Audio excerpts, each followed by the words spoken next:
Bonjour à toi, cher spectateur. Aujourd'hui, parlons de The Walk, Rêver plus haut.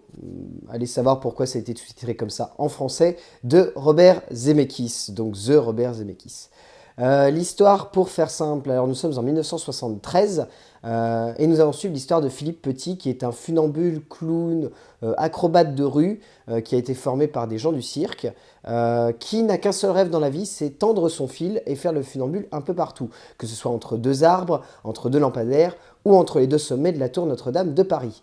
Et donc là, son but ultime dans le film et donc son rêve, le fameux rêve du rêver plus haut, c'est tendre son fil entre les deux tours du World Trade Center à New York.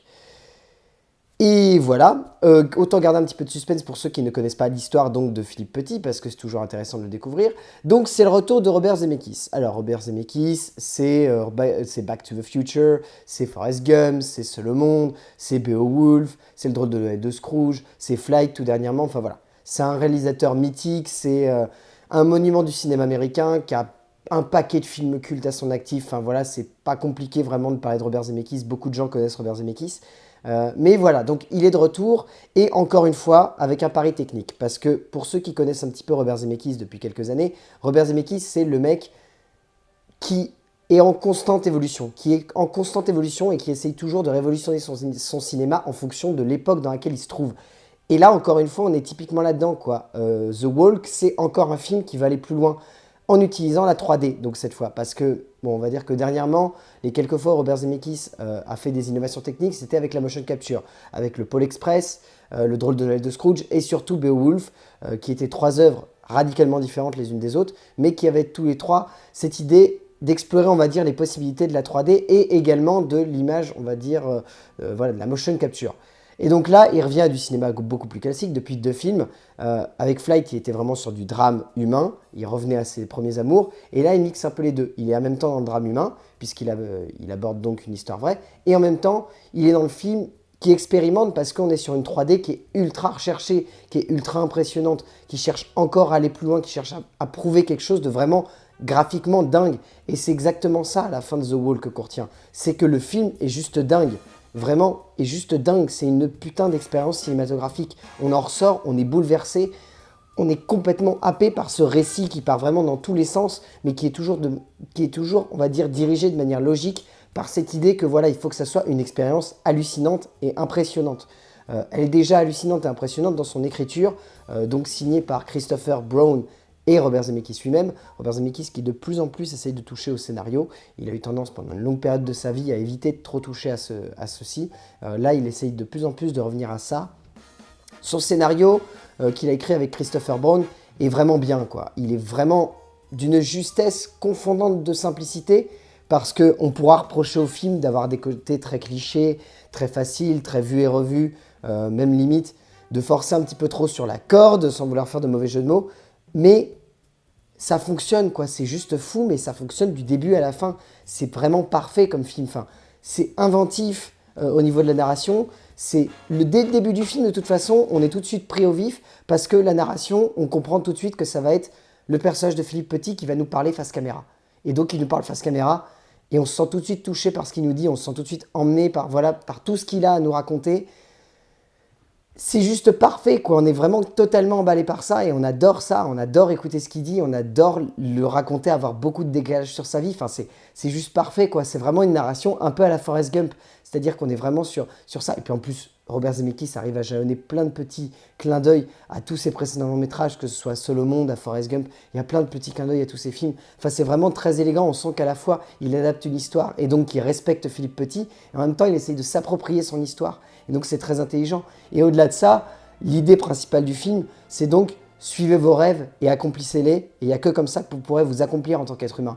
Et ça, c'est vraiment beau, parce que on n'en demande pas plus à un film, et il nous offre tout juste ce qu'on demande. C'est-à-dire de la simplicité, de la justesse et beaucoup d'amour. Et on a beaucoup d'amour dans ce film, il y a énormément d'amour dans ce film. Ça se ressent quasiment du début à la fin, mais il y a énormément d'amour dans ce film, que ce soit pour le spectateur, pour les personnages. Enfin voilà, tous les personnages sont vraiment intéressants, toute cette petite bande est super bien faite. Puis le découpage, on va dire, en deux grosses parties du récit apporte également beaucoup de dynamisme à un récit qui aurait pu tomber facilement dans les clichés, dans la facilité du genre. Donc il arrive vraiment à se démêler de tout ça et vraiment à s'émanciper, à faire du récit quelque chose de vraiment prenant. Au niveau de la mise en scène, alors là, il n'y a pas grand-chose à en dire parce que Robert Zemeckis, c'est un génie. Oui, j'ai la voix cassée, donc... Pardon. Donc ouais, Robert Zemeckis, c'est un génie. C'est un mec qui réinvente constamment le cinéma. C'est un mec qui conçoit de manière ultra généreuse ses films. Et là, ça se ressent encore une fois. Enfin, le film est ultra dynamique. Le film est vraiment exceptionnel au niveau de son image. Elle est vraiment... Enfin, le travail qu'il a fait avec Dariusz Wozniak, son chef opérateur, c'est juste parfait, quoi. La photographie de ce film est juste magnifique, quoi. Dès le premier plan, on est subjugué par la beauté de l'image. Puis au fil du récit, on sent qu'au-delà de simplement vouloir livrer un film qui serait une expérience, c'est une expérience à la fois physique et émotionnelle, puisqu'on ressent vraiment tout ce qui passe par la tête de ce personnage-là, et c'est juste parfait, quoi. Du début à la fin, on est constamment en train de se dire « Waouh, mais je suis vraiment dedans, quoi. » On est vraiment dedans, on est vraiment à fond dans le récit, on est vraiment à fond dans ce qui se passe au niveau des personnages, au niveau de leur histoire, enfin... C'est juste parfait, quoi. C'est vraiment dingue, mais Robert Zemeckis a livré une expérience quasi ultime dans le genre, quoi. On est vraiment à fond dedans. On a vraiment le vertige pour le personnage quand il commence à grimper sur son fil. Il y a vraiment une idée, voilà, de créer un lien affectif très fort avec ce personnage-là, et ça marche du début à la fin. Enfin, c'est quasiment parfait, quoi. Il n'y a pas grand-chose à en redire. La mise en scène est juste folle. Elle immerge totalement le spectateur dans le récit du début à la fin. On se sent happé par tout ce qu'il raconte, par tout ce qu'il fait, par ce qu'il agit devant la caméra. Enfin, c'est juste fou, mais... Tout du long, on est embarqué. Tout du long, on regarde ce film avec à la fois un œil d'enfant, puisque c'est l'histoire d'un homme qui veut réaliser son rêve, donc c'est proche du rêve des enfants. Et on est vraiment dans un récit qui est à la fois quelque chose de très humain. C'est-à-dire que ça nous prend vraiment par la main pour nous raconter l'histoire d'un homme qui va s'assumer en tant que grand rêveur, donc en tant que grand enfant. Et donc de ce point de vue-là, c'est très intelligent. Donc ouais, et la 3D, enfin la 3D, c'est juste tout ce qui fait le film, quoi. Si vous ne le voyez pas en 3D, vous allez passer à côté de quelque chose d'extraordinaire. Donc essayez de le voir en 3D parce que la 3D fait une grande partie de l'immersion du film et fait une grande partie de l'expérience, on va dire, émotionnelle et physique. Au niveau du casting, alors là, le casting, il est quasi parfait. Là-dessus, il ne va pas y avoir grand-chose à en dire. On retient forcément les deux acteurs principaux, en tout cas les deux gros acteurs principaux, qui sont donc Joseph Gordon-Levitt et Charlotte Lebon. Après, en personnage secondaire, Ben Kingsley est vraiment très très bon. Lui là-dessus, voilà, il n'avait pas grand-chose à prouver, mais il est excellent. Mais voilà, Charlotte Lebon est juste parfaite du début à la fin du film. Elle est magnifique cette femme, et voilà, elle arrive à livrer une interprétation qui est pleine de justesse et qui est pleine de simplicité. Et Joseph Gordon-Levitt est juste divin, quoi, dans ce film. Ce film, c'est vraiment un film dédié à Joseph Gordon-Levitt. Et voilà, on en ressort, on a retenu Joseph Gordon-Levitt parce qu'en plus, il est immergé à fond dans le personnage. Il a même pris le temps, enfin voilà, Joseph Gordon-Levitt, c'est quelqu'un qui est passionné par la France et qui est passionné par le français, donc ça se ressent et résultat, il campe le personnage. Quand il doit parler en français, il parle en français. Enfin, c'est vraiment d'une grande justesse de ce point de vue-là, il s'est immergé à fond dans le personnage et ça se ressent. Donc voilà. Donc voilà. The Walk, Rêver plus haut, c'est un film qui est vraiment passionnant, qui est ultra palpitant, qui est magnifique, qui est dingue, qui est émotionnellement fort, qui est physiquement haletant. Enfin, voilà, vous allez en ressortir, vous allez être bouleversé. C'est un film qui est d'une très grande justesse, qui est d'une très grande finesse, qui prend le spectateur par la main, mais pas pour rien. Enfin voilà, c'est un film avec des acteurs exceptionnels, avec un réalisateur qui est toujours au top.